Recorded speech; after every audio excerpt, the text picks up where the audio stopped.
Friends, मैं हूं घनश्याम और आप देख रहे हैं GK GS research centre.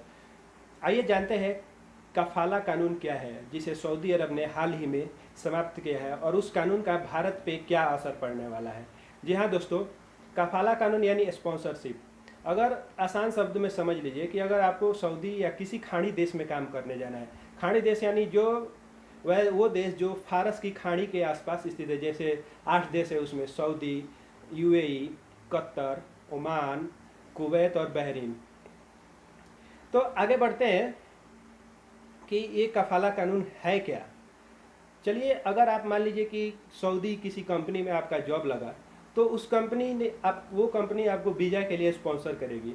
Sponsorship में आपको एक एग्रीमेंट करना होता है। जैसे मान लीजिए आपका सैलरी 25,000 रुपये सेट हो गया और कुछ सुविधाएं जो है मूलभूत सुविधाएं वो सेट हो गया, एग्रीमेंट हो गया, आप सऊदी पहुंच गए, काम करने लगे, कभी छुट्टी मिला और आप कहीं गए काम करने के लिए गए तो वहाँ पता चला, सॉरी घूमने के लिए गए तो वहाँ आपको पता चला कि कोई और कंपनी है जो आपको 50,000 सैलरी दे रही है, आपको टाइम पे छुट्टी दे रही है और आप चाहते हैं कि उस कंपनी में हम काम करें।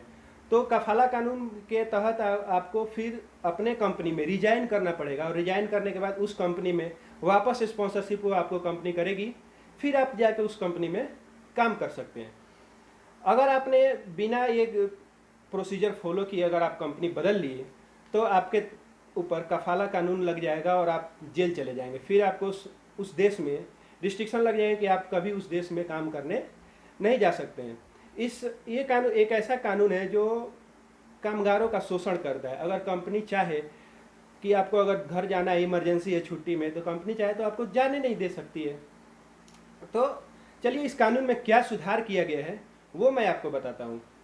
इस कानून में सुधार ये किया गया कि अब कोई कंपनी आपका शोषण नहीं कर पाएगी। अगर आपको कहीं और जाने का मन है, अगर आपको अच्छा सुविधा, अच्छा सैलरी किसी और कंपनी में मिल रहा है, तो आप उस कंपनी में बेधड़क जा सकते हैं।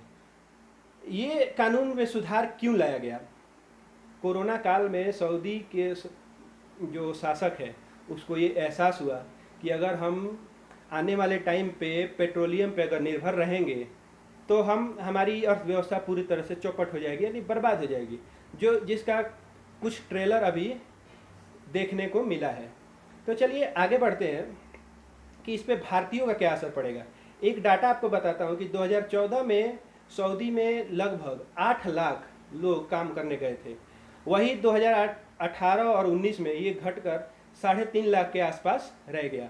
अब ये कानून ख़त्म हो गया तो वो अपना देश को मैन्युफैक्चरिंग हब भी बनाएगा, यानी कल कारखाने, फैक्ट्रियाँ बैठेंगी तो रिक्वायरमेंट बढ़ेगा और कानून सख्त नहीं रहेगा।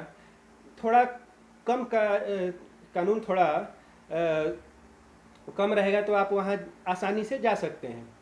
चलिए, एक और बात बताते हैं कि अगर ये कानून में चेंजिंग क्या किया गया। अगर मान लीजिए कि आपको दूसरे कंपनी में काम करना है, आपके पास वैलिड वीज़ा है, पासपोर्ट है, तो आप कर क्या सकते हैं। वहाँ एक ऑनलाइन पोर्टल जारी किया गया, उसमें आपको एक देना है एप्लीकेशन कि हम इस कंपनी में अब काम नहीं करना चाहते, किसी और कंपनी में हम जा रहे हैं। जी हाँ, अगर आप तो वहाँ से आपको एक कंफर्मेशन आएगा और कंफर्मेशन के साथ इस कंपनी को आप छोड़ के दूसरे कंपनी में जा सकते हैं।